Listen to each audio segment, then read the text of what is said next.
Hello and welcome to the Play World Cup. I'm Jason, And I'm Matt. and we are bringing you the final game from this week's matches, the second week of playoff matches. This this match, I should say, is between Industry Veterans and Twisted Shield.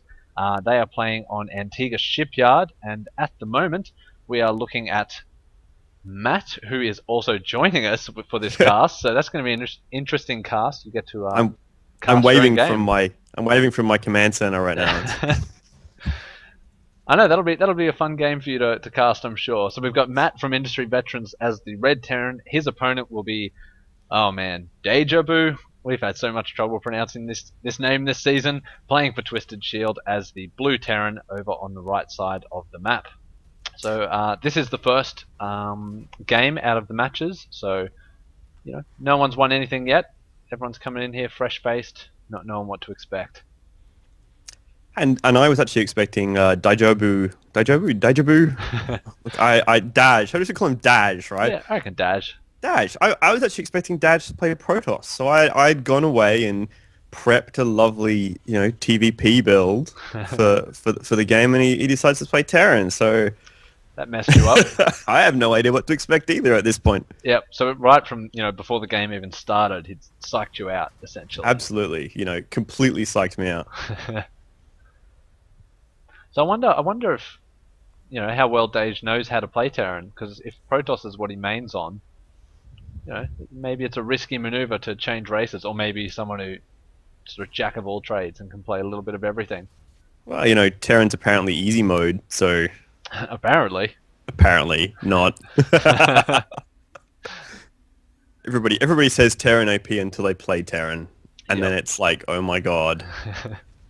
I think my favorite analogy, like in reference to balance and things, is using like a paper scissors rock one, where rock would say something along the lines of paper OP but scissors are fine. It's kind of like that same thing, but for every race on StarCraft. Pretty much. But what do we have going on in the game at the moment? We see you've grabbed a gas much earlier than Dage has, so you grabbed it on 13. And his gas is still building. Yep. So he's also bunkering up on his front. So maybe he's prepping just for a little bit more defense early on in the game, not wanting to lose to some sort of early cheese you might have in mind. Never. Never. And it was especially handy as well that you managed to scout his base first while he scouted your base last, I'm pretty sure. No, it was last. Yeah, it was last. Yep. So him not knowing what you were doing might have just put him on edge just a little bit. Yeah, and he's going on OC quite late as well, so I want to know what he's up to. And he's going for 2 racks, and he's putting down a tech lab right now, and I'm pretty much doing the same thing. So we've ended up pretty much in the same spot, even though we went about it in completely different ways. Yeah. Although Daj is getting his second gas at this point, so... And my poor scouting SCV just got killed. Went down to the bunker. It did. I really hate bunkers. Well, only if I'm attacking into them. Like, defending, they're brilliant. Yep. Unless you've got tanks. As soon as you've got tanks, bunkers, I think, are useless. They might buy you a little bit of time, but that's about it. And my scan there picked up that Daj had gone up to two gases as well. Yep. So at this point, would you be thinking Banshee, perhaps? Cloaked Banshee? Yeah, that's pretty much generally like you see two racks, you see a tech lab, and you think, all right, 2 gas. Like he's actually building a factory, not a rack. So he psyched you out. He cancelled that racks after the scan. Yeah. Oh wow, what a cheeky guy. I didn't even notice that. I'm looking at it going, I'm sure it was a rack. So I don't know, two gas is tech. I mean that it's either going to be fast siege tanks. It's going to be Banshees, or it's going to be like heavy drops. Yep. So like he's going to do like a Doom drop or something. So you kind of know. So I've put it down on eBay straight away upon seeing 2 gas, because that's kind of like an eBay and a turret actually. So I was thinking Banshees. Yeah. I was guessing Banshees. Well, especially with the bunker at the front, I think it's pretty telltale sign for Banshees if you've got the double gas as well, because if you're trying to get out fast Banshees, you're only going to have 1 racks, and that means not a lot of units. Yep, absolutely. But Dage did throw down a tech lab on that factory, then cancelled it and threw down a reactor. So he has got the starport on the way, but it might not necessarily be Banshees after all. Hmm. And also opting to throw down his own command center. So Dave's going for a nice expansion there. You have not started yours as of yet. So Dave's No, I was. trying to pull away with a bit of economic lead, perhaps. Yeah, I was thinking of going for some pretty early drop pressure into an expand. So I'm going to start an expansion pretty soon. Hmm. But I was getting a reactor on my factory and trying to get out a bunch of medevacs and do some dropping. Drops And are always good. Dash is going for this sneaky third down here. Now, I'm going to point out all the things I did wrong, and I really scouted absolutely terribly this game, and I did not see this until the end of the game. But we'll get to that later. So he's got this sneaky third building down here right now, which is really, really quick. Yeah, he actually started that third before At you started your my second. second. Yeah, That's impressive. That's a big gamble. that is a massive gamble. Like, if we look at the army supply, well, you are ahead in army supply, but not gigantically. So it still seems like he's potentially in an okay position to maybe get away with that. So far, yeah, absolutely. And he's ahead in drones as well. Yeah, he is. And with that second command center now finished, he's going to start pulling away a little bit faster as well, where he can produce two at a time. Absolutely. But we see Dage is, instead of getting Banshees like we originally thought, he's actually massing up some Vikings. Hmm. Which is, yeah, not something you see that often. Usually with your early game starport, unless you're going tanks, but he hasn't got a tech lab on that factory, so he's not using the Vikings for vision. It could be a part of a late game plan, or even maybe to, use them to spot any drops. Yeah, it's interesting to have Vikings out. Like, have four Vikings at this point of the game is quite interesting, unless he's going to go and harass with them, but which he's going to go and take out my scouting Marine. Poor Took care of Marine. that. And I've got a drop, which 9 times out of 10, you run, 9 times out of 10, you run the drop all the way around the edge of the map, right? Yep. This time, I decided to cut inside, and I've got another drop in the main of Daj right now as well.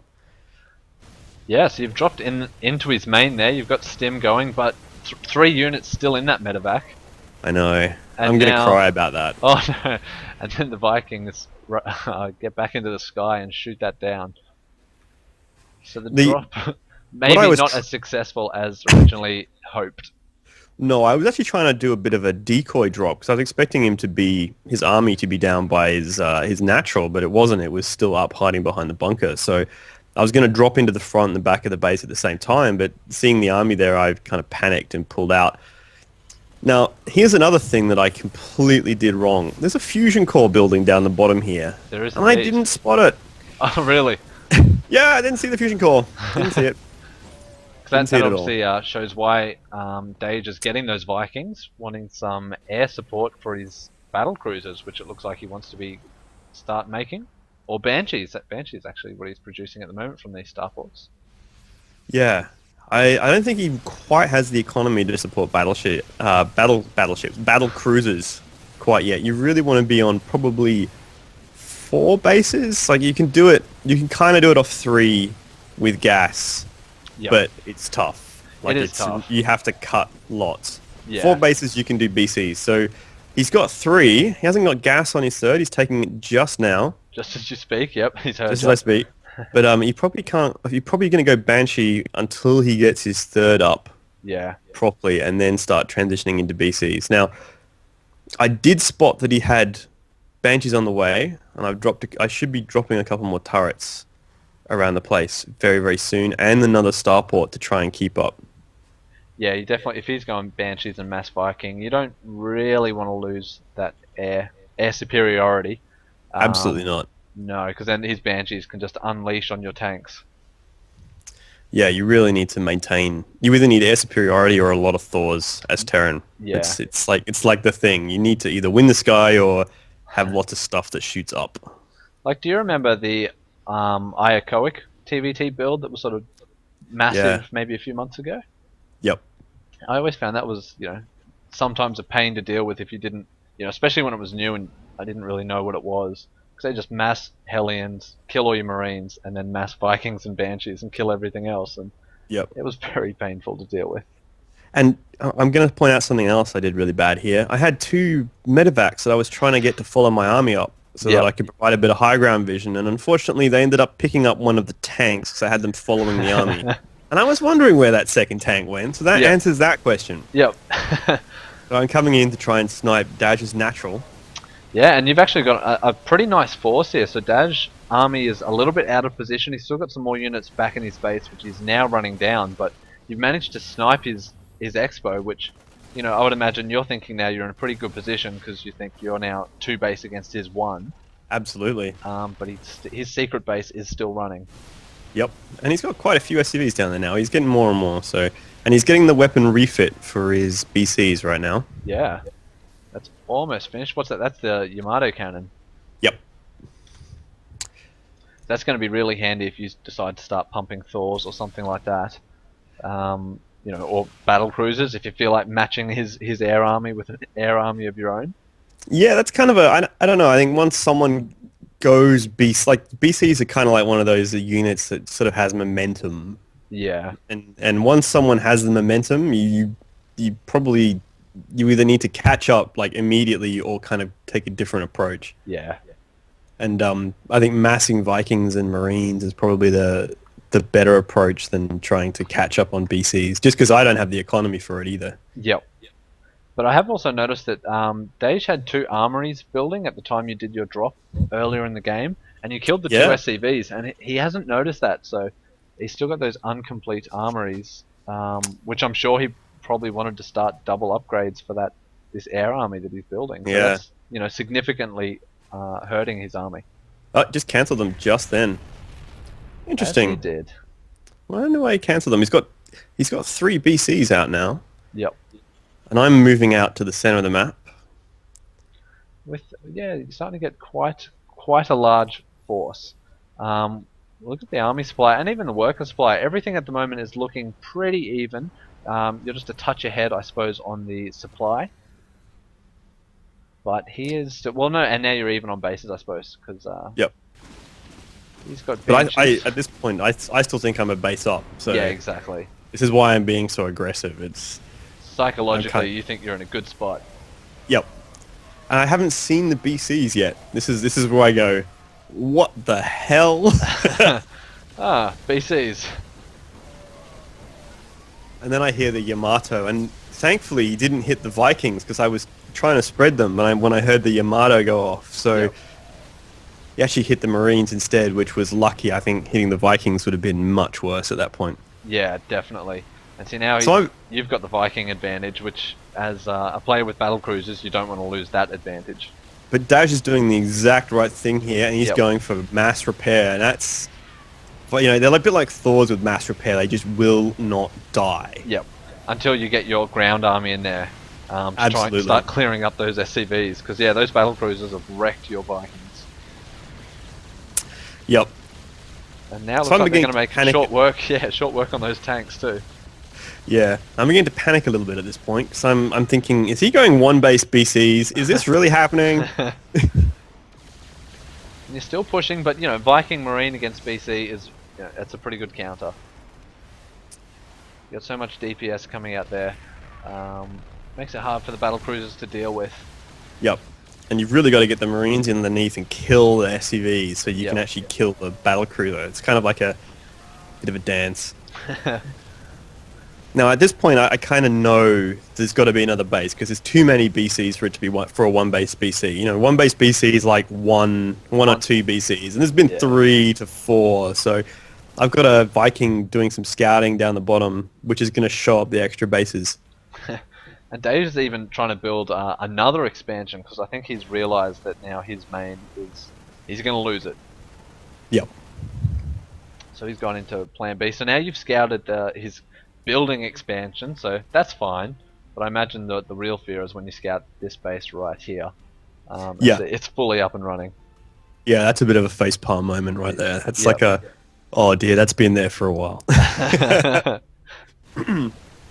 So I'm taking my 3rd at the moment, which is good. It's very late. It's a very, very late 3rd by about 8 minutes. But you know, in all fairness, you did think that you were a base up. Yeah, And there we go. So Dage has called the GG there, realizing that even though he's got his hidden bases down there, he's got no army to speak of. So that it's just a matter of time before your army walks its way down there and does some damage. yeah. Having not actually watched the replay until now, and Daj is actually building a bunch of barracks down by that sneaky third. I wasn't actually sure at this point. Like I kind of scouted the two bases, and I wasn't really sure where I was, like whether or not he had a whole bunch of production stuff down here, or Yep. So I was actually I thought at this point it was a lot closer. Having looked at this again, it was like I was pretty lucky I hit when I did. I think if I'd have been another like 2 minutes, there would have been 6 to 8 BCs, and that's sad. That'd be really tough. Yeah, I think you're right. Actually, you've hit at the perfect time, considering that you didn't know about that third base. Yep. So it was just about to start kicking in with that triple BC production. Yeah, that would have been pretty crazy. So the moral of the story is scout everywhere. More. And I've played Dash a couple times actually, and every time I've played him, he's gone for the sneaky expo. So you'd think that I'd have learnt by now, Think you'd learn. but no. But no, that was a great game from both you and Dage, or Daijoubu, however you want to say it. And so you and Disky, the industry veterans, ended up winning this match 2-0. So you guys advance to the quarterfinals, which will play out next week, and that is unfortunately where we say goodbye to Twisted Shield. Yep. Yep, but thank you very much for watching, guys, and we will definitely see you next week with the quarterfinal matches. Cool. Thank you very much, guys, and cheers to Twisted Shield as well. It's been great fun. Yep, see you guys